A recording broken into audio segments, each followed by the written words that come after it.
On today's show, the Atlanta Hawks have their best offensive game of the season on the road in Milwaukee on this Sunday evening. We'll get into how it unfolded and more coming up.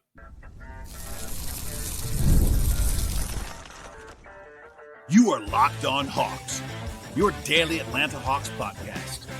Part of the Locked On Podcast Network. Your team every day. Hello, friends. Welcome to episode 1941 of the Locked On Hawks podcast. I am your host, Rowland, coming to you on a Sunday evening into Monday here at the end of March. And today's podcast is brought to you by the folks at Gametime. Download the Gametime app, create an account, and use promo code LOCKEDONNBA for $20 off your first purchase. Terms apply. I also want to encourage you at the top of the show, as I always do, make it your first listen each and every day here at Locked On Hawks. Check us out and subscribe to the podcast anywhere you find your podcast. That includes Apple and Spotify. That also includes YouTube. So please like this video as you are watching it, and be sure to tell your friends and family about the podcast. And today's show, we'll be diving into what became a 145-124 win for the Hawks on the road in Milwaukee. In short, their best offensive night of the season for the Hawks in this spot. It's also their 8th win in the last 12 games. They clinch a spot in the play-in tournament, which is, of course, has been kind of likely or very likely for quite a while now, but now official. The Hawks will be playing postseason basketball at some point in April. And then also they keep their slim division lead. And also that doubles this as they lead for the 7th seed in the Eastern Conference. So a very good night across the board for the Hawks on a night when they were actually underdogs in the betting market coming in. According to our friends at FanDuel, the Hawks were 4-point underdogs in this game. But ultimately, they weathered the storm early in this one. As we'll get into later on, the Bucks had one of the best shooting stretches you'll ever see in your life to begin this game. After about 15 minutes of basketball action on Sunday night, the Milwaukee Bucks were shooting 88% from the field at that point, and the Hawks were really still right there with them. And in retrospect, that was a very good sign for the Hawks. They were able to keep up through that barrage. Once Milwaukee finally regressed, the Hawks took the lead, zoomed ahead, led by as many as 27 points in the second half of this game, and then won comfortably on the way to a 145-124 win. As you might expect, I'll begin with the offense and sort of breaking down this game. If you're a new listener, what we do on the podcast, kind of go big picture early on, my takeaways, my observation from the game first, and then later on, we'll kind of get more granular into the details, my notes of what happened during the course of the game. At the end of the podcast, we'll kind of get into the player-by-player evaluations. And by the way, there is a really big headliner there with Zaccharie Risacher having a career high with 36 points in this one. He was awesome, and a sort of a Rookie of the Year statement game, perhaps, for Risacher on this night. But broadly speaking, the Hawks were just ridiculous offensively for the vast majority of this game. A bunch of season highs for Atlanta. 145 points is the most the Hawks have scored in regulation this year. They did have one game above that. That was an overtime game, but certainly on a per-minute basis, this is the best game of the night of the year, I should say, for the Hawks offensively. They also had their best offensive efficiency rating of the season. They scored 1.39 points per possession in this game. That is absurd, just for the record. That's number one with a bullet this year for the Hawks. And by the way, through 3 quarters, it was above 1.5 points per trip for the Hawks. They did cool off, I would say, considerably in the 4th quarter, and that cost them a little bit of their show points, I would say, at the end of this one. Only 27 points in the 4th quarter. They were on pace for 150 the entire night and really put up whatever they wanted to do for the most part through 3 quarters.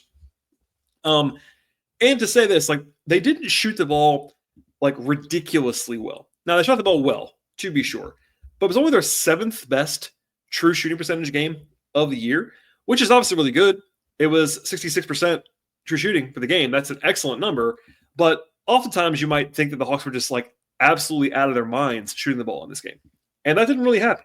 It was that they were good at everything offensively in this one. For example, they shot 72% on twos in this game. That's obviously a great number. They had 62 points in the paint in this one, 22 fast break points. Like, they were definitely getting good looks. They were running and also scoring when they were not able to run in this game. Lots of good buckets around the rim. They finished well, and they made their shots when they were kind of allowed to do that. They only shot, though, 35% from 3 in this game. Now, they took a lot of shots from 3, which is always what the Hawks want to do. They took 48 3-point attempts. That's a lot. And they were shooting really well until the 4th quarter. So if you want to say that, that's fair to say. But they only had a very kind of like league average-ish 3-point shooting game on their best offensive night of the season. So what else happened here? Well, lots of things. They had 36 assists in this game. Now, that's only 5th most of the year for the Hawks. That's a very excellent number. The Hawks are shattering their franchise record for most 36 games in the season. They've been passing the ball really well all year long. Of course, it helps to have the best passing guard in the league, and Trae Young, who had 19 assists by himself in this game. But 36 assists is obviously a great number. And combining that with only 9 turnovers in a very fast-paced game. So it was their best assist-to-turnover ratio of the year at 4.0. That's obviously a great sign for ball security and process, all those things. Top 5 assists, top 5 turnover avoidance, and that's a good combination to have. Then they also generated 35 free throw attempts in this one, which is a very good number for the Hawks. They've not been super elite there all year long, but that was obviously a really good number. And then also 18 second chance points. So all 4 factors, which are shooting efficiency, offensive rebounding, free throw creation, and turnover avoidance, they were excellent in all 4 areas. And that's how you get to score almost 1.4 points per possession in a full game. Now, to be slightly fair, Milwaukee's defense was pretty bad in this game, but the Hawks made them be pretty bad in this one. I would say, process-wise, it was very impressive. And keep in mind, obviously, the Hawks are without Jalen Johnson. Like, they're not at full strength this year for the rest of the season.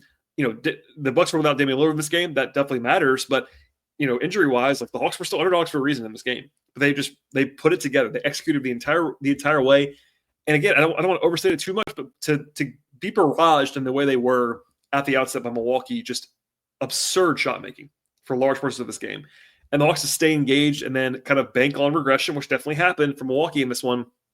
But I was really impressed with the offense. I already mentioned Risacher, but 9 of their 10 guys who played in this game for the Hawks had at least 8 points. So they were balanced beyond Risacher's explosion in this one. Dyson had 22 points, Trae had 19, Niang had 17. Like, they had lots of good balance along the way. And it was just an excellent overall performance offensively for the Hawks.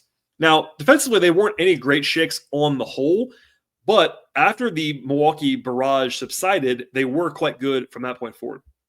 So they ended up with like a 119 defensive rating, which is pretty not great. But after the first quarter, it was like down in like the 105 to 110 range, which is actually quite good. Except the Bucks made every shot in the first quarter. But overall, they were limited to like just pedestrian overall shooting, which means that from that point forward, they were really, really locking down. Also, they only allowed 21 assists in this game, and they, quote unquote, only forced 14 turnovers. But when they forced them, they made them count. They forced 14 and scored 28 points off of them. So they averaged a full 2 points per turnover. That's a ridiculous ratio. That helps too. And then the other big thing that happened was that they were great on the defensive glass the entire game. The Bucks missed 43 shots from the field, and they missed 9 free throw attempts. They only got 6 offensive rebounds on a massive amount of opportunities. So the Hawks did a great job there on the defensive glass. They were really, really buttoned up the entire game, et cetera, et cetera. No huge weaknesses. Obviously, they weren't like perfect. They did foul a lot. That was kind of the one big thing that the Hawks did, especially in the second half when they got a little bit wonky in the fourth quarter. But big picture, like, I'm sometimes often maybe accused of when the Hawks win being kind of a Debbie Downer, when the Hawks lose being too positive. That's kind of just the name of the game. I will bring you back to the middle to some degree. But the Hawks played great in this game, and it was an impressive performance. Look, the Magic won on Saturday. The Hawks were back into a tie for the division lead on Saturday, facing a game that they were underdogs in on the road against a quality opponent on Sunday.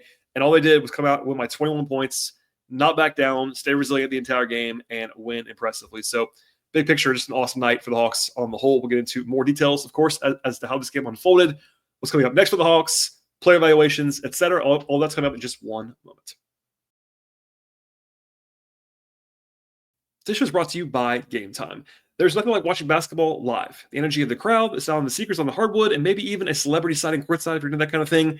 If you want to catch a game in person, they make it really easy at Gametime to get tickets, and it's honestly the best possible way to get tickets in the marketplace. They have a new feature called Gametime Picks that removes all the fluff and shows you only the best deals on great seats. That means no wasting time scrolling through thousands of different tickets. For example, I checked the app actually earlier today, and there are amazing deals out there right now on some huge matchups across the sports world, especially in the city of Atlanta, in addition to concerts, and they have comedy, theater, and much more as well. And at Gametime Picks, they feature even highlight super deals, and that gives you the best possible bang for your buck on those deals. And they have seat views before you buy, no surprise fees, and they also have the lowest price guarantee. With all of that, you can book with total and absolute confidence at Gametime. Take all the guesswork out of buying tickets with Gametime picks. Download the Gametime app right now, create an account, and use promo code LOCKEDONNBA for $20 off your first purchase. Terms apply. Again, create that account at Gametime and use that code. It is LOCKEDONNBA. That code is LOCKEDONNBA for $20 off your first purchase. Terms apply. Download the Gametime app today. What time is it? It's game time.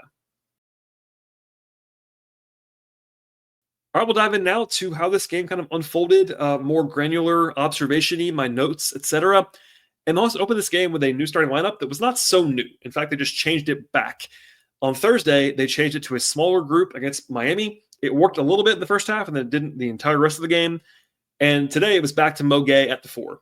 And for whatever reason, Mo Gay has had like 3 or 4 of his best games of his career all against Milwaukee. And that happened again in this game.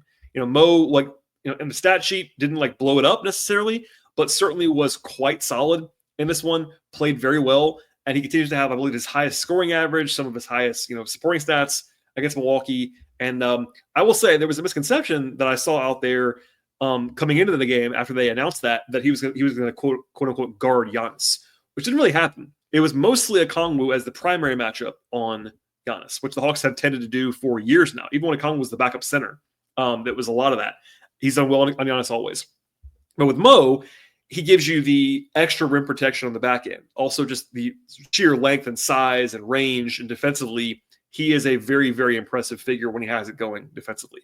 The question with Mo is his offense, obviously. But in this game, he didn't have that weakness manifest and did a good job overall. That definitely worked going back to him in this game. Elsewhere, the Hawks did a good job offensively to begin the game.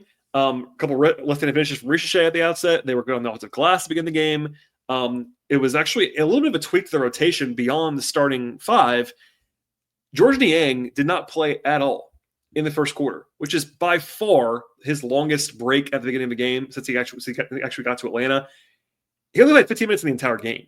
But as we'll talk about in a second, he did come in firing when he came in. But that was a little bit of a tweak. I'm not sure if that was matchup related or something that we'll see moving forward, but a notable change for the Hawks. They still played the same 10 guys in this game with the starters plus Barlow, Niang, Levert, Mann, and Krejci, but kind of in a different order.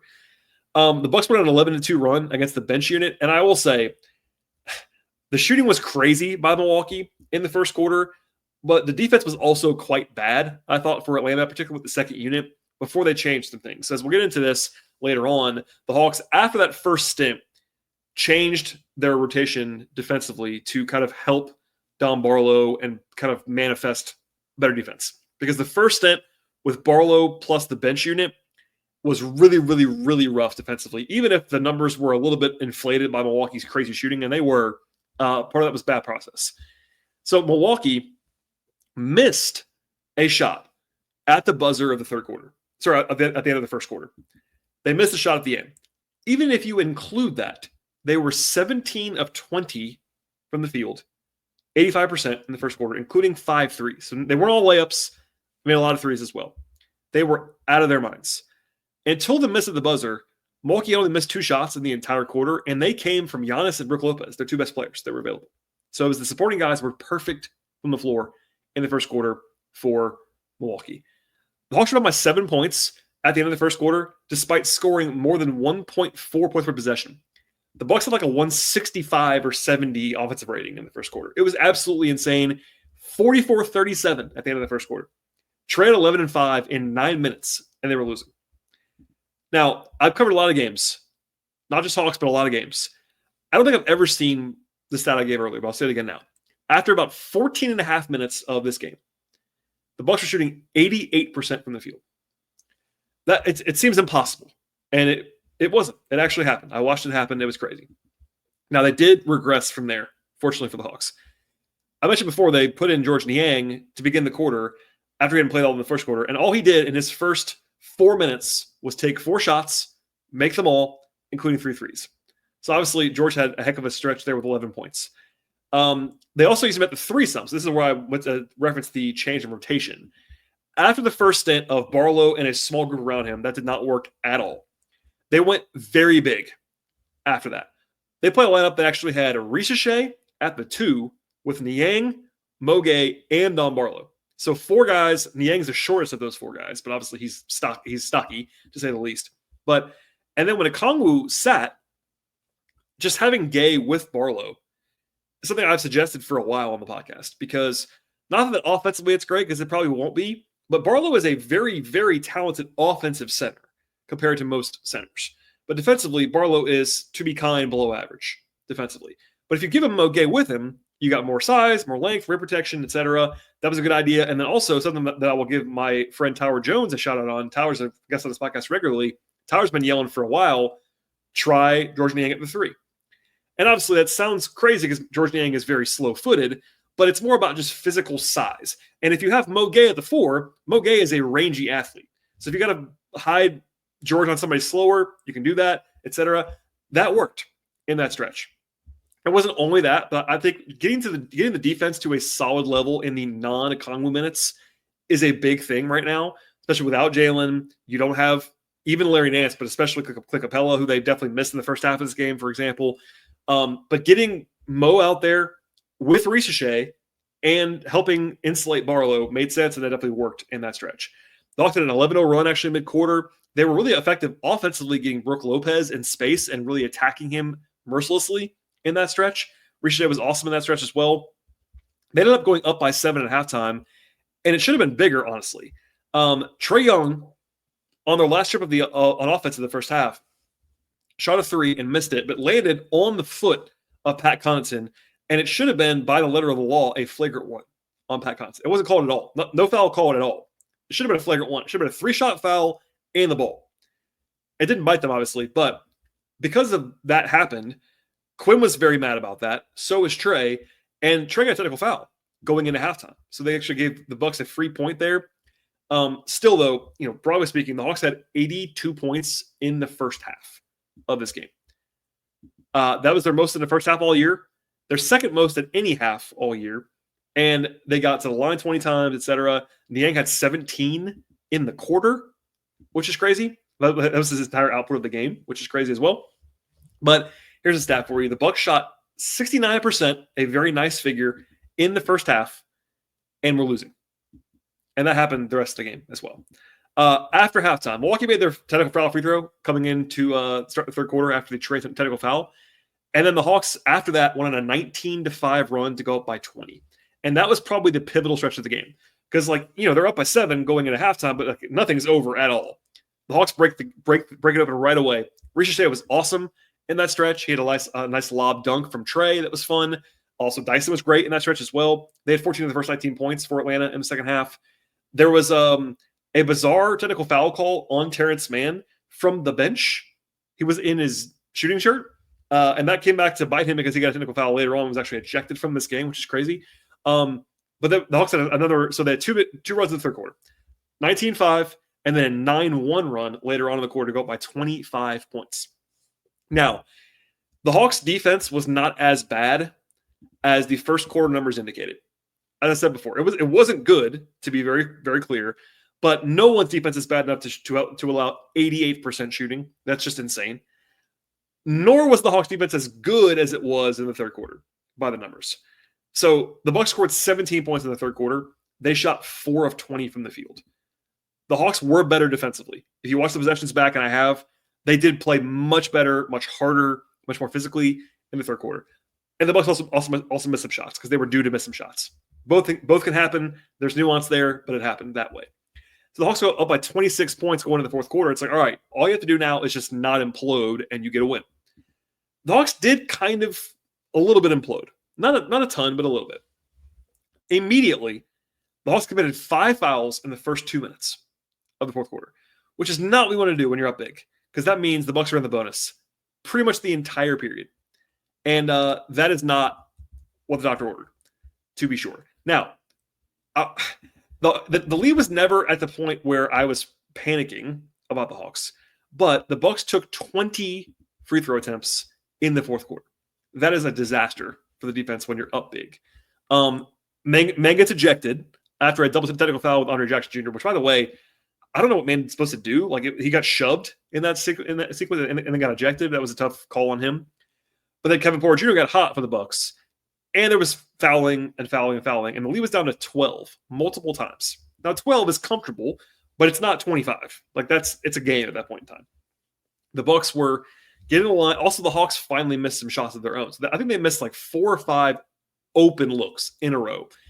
At one point in the fourth quarter, they were 1 of 10 from 3 on good looks. And that is the combination that kind of allowed the game to be closer again.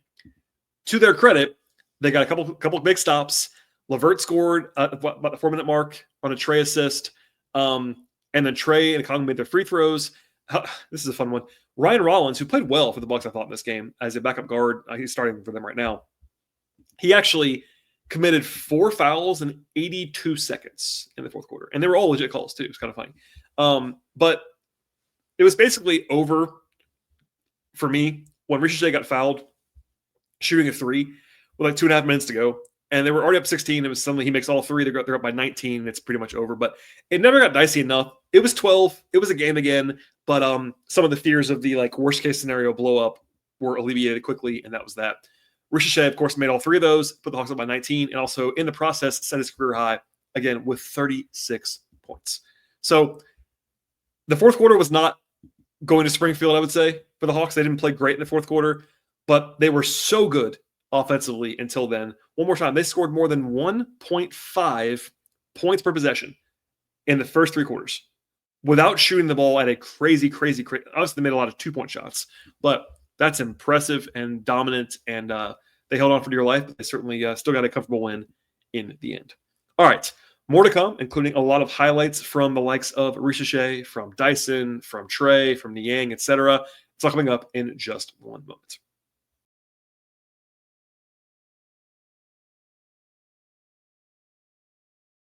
All right, and as you might expect, there's a lot of positives for the individual players in this game and a comfortable road win. It was actually pretty starter heavy in a game that was this comfortable along the way, but the bench was still very solid. So Barlow, 18 minutes, 8 points, 2 rebounds for Dom, had 5 fouls. There was a lot of fouls. That was the one hiccup in this game on the stat sheet anyway, was the fouls. But Dom was good offensively. Now, defensively, the first stint was really rough. It wasn't all him, but offensively, 8 points on 4 shooting possessions. Obviously excellent. Made his only 3-point attempt in this game. You saw the Dom experience, I would say. He's definitely a defensively challenged center, but offensively very skilled, very polished, helps everybody out, gives him space, et cetera, et cetera. Fine. Niang, hilarious game. So DNP in the first quarter, he scores 17 points in the second quarter, and then didn't score in the second half at all. So hilarious. He made his shots. He had a funny walk-off interview at halftime, made 4 threes. He went cold in the second half, like a lot of guys kind of did in that fourth quarter, but I thought Niang did his job and more with the 11 points in a hurry in the second quarter and then the 17 overall. He did his job. Karis LeVert, 9 points, 3 rebounds, and assist, 2 blocks for Karis, +8, 3 of 3 on 2s, 1 of 6 from 3. Didn't shoot it well from 3-point range, but other than that, he was very, very solid across the board, I thought, in two-way fashion. I thought Terrence Mann was pretty good in this one. 9 points, 4 assists for Terrence. He was 3 of 3 before being ejected on 2s, 1 of 2 from 3. The ejection was not really his fault, kind of just 2 silly things. So I'm not worried about that. But 14 minutes for him is like way lower than it would have been if he had not gotten ejected, I think. But I thought Terrence did a good job taking care of the ball.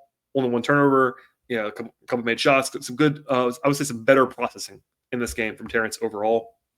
And then Pete Krejci was quiet, 3 points, 2 rebounds in 16 minutes, but like just was out there making the right play. Just solid, nothing special, but totally fine. To the starters, I said before, but Mo Gay was genuinely good in this one, and he just loves the Bucks for whatever reason. But 9 points, 9 rebounds, and assists for Mo. Made a bunch of plays defensively, flying around. Like, you're never going to stop Giannis, but having that back end size and rim protection is very, very helpful to kind of load up on him. I thought Mo was a genuine positive in this game, which was nice to see overall. Okongwu was just okay. 13 points, 10 rebounds, 3 assists for Onyeka. Did a good job defensively for sure. Like, he was the only because I think he was the most important defender for the Hawks. Because when he was off the floor, it got really dicey at times, but he was very solid when he played. Offensively, he wasn't a huge part of the offense, but didn't need to be in this game. Rebounded the ball well. Defensively, he was a big part of that, anchoring. So, like, a pretty good Okongwu game. Nothing special, but certainly he played well enough to not be criticized really at all by me. And the other 3 guys were all super productive. So, Trae Young, 19 points, 19 assists for Trae. He was only 1 short of another 2020 game, which I think he's had 3 of those this year. He was very good, other than he didn't shoot the ball well. He was like the only guy who didn't shoot the ball well for the Hawks in this game. 19 points on 19 shooting possessions. So not like a disaster efficiency-wise. Got to the line 11 times, been out of those. But 2 of 7 on twos, 2 of 9 from 3. Like, he would probably like to have some of that stuff back. 19 assists and 2 turnovers. So he made up for it with the passing for sure, and was the engineer of the offense when he was out there effectively. Dyson Daniels, 22 points, 9 rebounds, 6 assists, and 5 steals. He is very, very, very good at basketball. Dyson now, by the way, broke the franchise record for steals in a season prior to April. So that's crazy. He already passes Mookie Blaylock for the franchise record in steals, which is not a small thing. Mookie was always like a sky-high turnover guy, steals guy, etc. And he did that already tonight. That's very impressive. But yeah, just the salad, again, one more time. 22, 9, 6, and 5 steals, plus 21 in the game without making a 3. He was 0-3 from 3. So he was 10 of 12 on twos. He was the only guy of the 10 who played who did not make a 3 in this game, and that was a guard, of course, which is kind of funny. But I thought Dyson was like genuinely excellent in this one. And then Risacher, 36 points, a new career high for him. Zach has been playing great for a while now, and I think people are starting to notice that, which is good to see. He, by the way, is only the 10th teenager in NBA history to have 36 points in the game.